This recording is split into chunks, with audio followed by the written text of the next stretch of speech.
Hari ni aku nak share dengan korang tentang Zhiyun Cinepia Weeble 3E. Aku dah guna lebih kurang 7-8 bulan dah. So aku nak share experience aku, which is aku sebelum ni adalah DJI user. Ada bagus, ada tak bagus lah untuk this Zhiyun Weeble 3E. By the way, kepada korang yang baru dekat channel ni, nama aku Rizky. Jangan lupa untuk subscribe, like ataupun share kalau korang berminat dengan aku punya konten. Dan kalau korang nak sokong konten ni, korang just subscribe saja. Korang tak perlu bayar apa-apa. So, first thing first, aku nak share dengan korang apa keburukan ataupun apa kekurangan dekat Cinepia Weeble 3E ni. Yang pertama, dia punya plate. Aku rasa plate dia ni agak old school sebenarnya kalau nak guna zaman sekarang lah. Lagi sekarang ni orang dah guna like Arca Swiss, which is macam DJI for example, macam RS3 Mini kalau aku pernah pakai dulu. Korang nak tukar vertical, horizontal, ataupun korang nak pergi daripada gimbal pergi ke tripod, ataupun korang nak tukar tempat untuk mounting dia, sangat-sangat senang bila korang just pakai Arca Swiss saja. Dengan plate yang macam ni, plate yang agak lama, aku rasa last aku pakai plate macam ni masa zaman DJI Ronin S. Aku rasa zaman DJI Ronin S tu dia mengekalkan plate yang macam ni dan masih pakai plate macam ni. Tapi untuk 2025, 2024, aku rasa plate macam ni agak old school sebab dia tak universal dan dia sangat-sangat susah kalau korang nak buat kerja cepat. Sebagai contoh, korang ada satu kamera je, korang dah bergimbal and then korang nak ganti ke tripod. Tapi kalau dekat sini korang shoot horizontal dan dekat tripod tu korang nak shoot vertical, it should be fine. Kita boleh biarkan plate ni duduk dekat kita punya kamera. Tapi kalau dua-dua ni nak shoot scene yang sama dan framing yang sama dan nak shoot dua-dua adalah horizontal ataupun both of world tu adalah vertical, memang sangat-sangat leceh sebenarnya. Itu memang aku boleh letak, it's a big cons lah.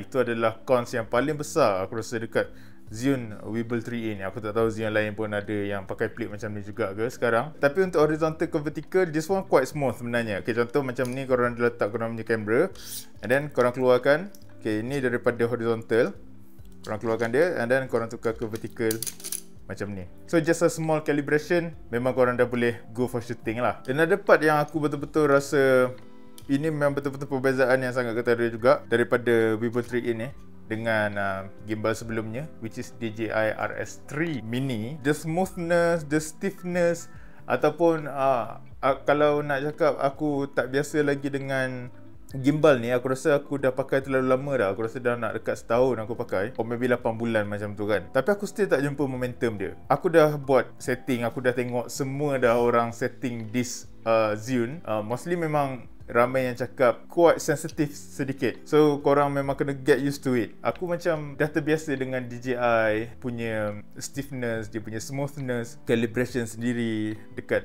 dalam apps ataupun dekat dia punya menu ni kan. Even dekat Weeble 3E ni, walaupun korang boleh buat benda yang sama, tapi satu benda yang aku notice, korang buatlah macam mana pun, the sensitivity tu dia tetap ada juga. Dia kuat sensitif. Aku agak kecewa sedikit lah dekat situ dengan Weeble 3E ni. Tapi kenapa aku stay pilih dia? Payload dia. Dia kecil tapi payload dia memang sangat-sangat tinggi. Nak bandingkan dengan RS3 Mini, payload ni memang sangat-sangat tinggi. Dia boleh support up to 3 kg. Maksudnya 3 kg ke atas sedikit lah. Kalau korang betul-betul pandai macam mana nak balancekan dia, boleh support 3 kg lebih-lebih sikit. Tapi maybe like untuk motor dia tak elok sikit lah. So aku rasa korang just stick dengan dia punya maximum capacity untuk load dia lah. Macam aku biasanya aku memang langgar je. Bila dah pakai lama ni, kita dah tak rasa sangat macam nak jaga dia kan. Jadi aku just pakai je lah macam biasa. Itu benda yang main lah. Sebab kadang-kadang aku tak nak orang tengok sangat bila kita tengah shooting. Contoh kalau aku pakai gimbal yang besar, orang akan pandang yang betul-betul pandang macam, oh dia orang ni tengah shooting. Tapi kalau aku pakai yang kecil macam ni je, so orang just nampak macam, oh just buat konten je macam tu kot. So orang pun tak ambil pot sangat lah. Even guard lah, mostly pada guard. So guard pun tak adalah ambil pot sangat. Biasanya guard lah yang selalu kacau. Orang-orang awam ni tak kacau sangat selagi kita tak kacau dia orang kan. Itu memang betul-betul pros lah. Itu big pros lah untuk aku lah personally. Dan satu lagi, kalau korang right handed macam aku, korang kena sesuaikan dengan dia punya joystick dekat sini. At first aku macam agak skeptical sebab aku dah biasa dengan dia duduk dekat tengah kan. dia duduk dekat tengah. Kalau dekat RS3 which is DJI, sistem dia biasanya dia akan duduk dekat tengah kan. Tapi bila lama-lama aku pakai, actually dia lagi sedap sebenarnya bila korang right handed, bukan left handed kan. Kalau left handed dia agak susah sebab korang nak kena pegang joy stick dia belah sini kan. Jadi kalau korang right handed macam aku, dia sangat-sangat memudahkan korang sebab exactly macam mana sepatutnya thumbs korang bila korang nak pegang gimbal. Cuma ada satu benda lagi yang aku perasan, belakang ni actually dia punya rotation. Tapi aku rasa korang boleh adjust benda ni. Default setting dia, this one memang untuk rotation. Maksudnya dia akan jadi macam ni. Bila aku tengah shooting, tangan kita kan macam ni kan, tangan kita kan macam ni. Jadi kadang-kadang aku tersentuh, so dia terrotate sendiri. So aku kena pastikan either tangan aku dekat sini sikit ataupun dekat bawah ni macam ni. Tapi bila bawah macam ni, dia jadi tak sedap pula nak pegang atas ni. So nak tak nak aku kena jadikan jari aku macam ni, pegang macam ni sikit. Barulah korang tak tersentuh sangat dekat rotation punya adjustment ni. Tapi aku rasa maybe korang boleh tukar dekat apps untuk adjustment dia ni. Hopefully boleh lah. Tapi sebab aku jenis yang memang aku beli something, aku just guna apa yang aku suka guna dan apa yang aku biasa guna. Aku tak explore more, melainkan memang aku nak guna features tu. Tapi kalau korang check dan korang boleh tukar benda ni, it's a good thing lah. Dan bercakap pasal rotation, sebenarnya kadang-kadang bila aku tak tersentuh langsung pun dekat sini, dia ada juga sedikit rotation dia tu. Aku tak tahu itu maybe daripada motor dia sendiri ataupun mungkin the way aku calibrate ataupun balance kan dia agak kurang cantik. Tapi so far aku balance dia quite good lah actually. Cuma dia rarely happen lah, jarang-jarang terjadi. Next stop adalah battery life. Battery life aku rasa dia dengan RS3 mini similar, tak identical, dia tak sama. Tapi aku rasa macam sometimes aku rasa macam this one lebih lama sikit. Kadang aku rasa seingat-ingat aku lah RS3 mini lebih lama sikit. So maybe depends pada condition shooting dan apa yang korang shoot dan payload korang berat mana lah.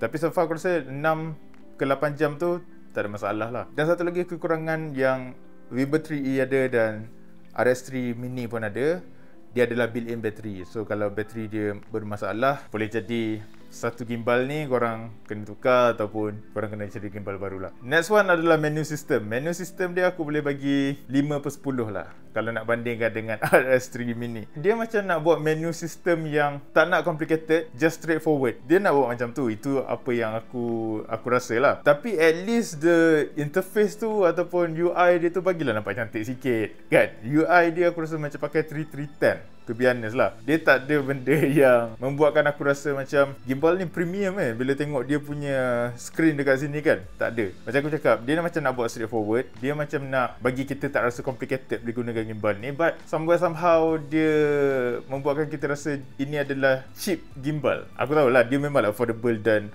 tak adalah mahal sangat. Tapi it should be better lah untuk dia punya screen. Aku tak tahu, maybe Zhiyun sebelum-sebelum ni pun memang selalu pakai screen yang macam ni. Sebab this is my first time guna Zhiyun.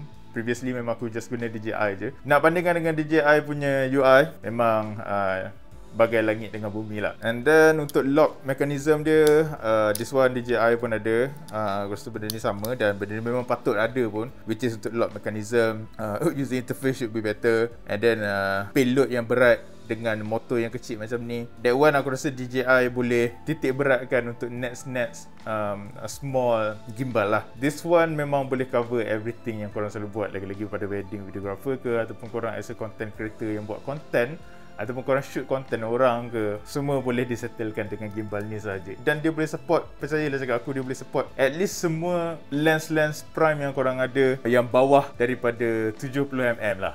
Kalau atas daripada 70mm tu like zoom lens yang 70 to 200 ataupun something yang similar to that, tak boleh nak support lah. Sebab you know, it's just a small gimbal. So of course it's for a small setup lah, bukan untuk setup yang besar-besar. Siapa pendapat korang tentang Zhiyun Weebill 3E, which is Cinepeer Weebill 3E ni? Kalau korang tanya aku personally, aku boleh recommend dekat korang. Tapi kalau korang boleh live with it dengan cons yang aku ceritakan tadi, dan juga korang nak cari yang affordable price, gimbal ni boleh support. Dan gimbal ni boleh bantu korang untuk settlekan kerja korang. Tapi other than that, aku rasa ada choice yang lain yang maybe korang boleh consider lah. So see you guys on the next video. Jangan lupa untuk subscribe dan tinggalkan komen korang kalau korang nak komen tentang Cinepeer 3E ni, kalau korang ada experience dengan dia. So take care guys.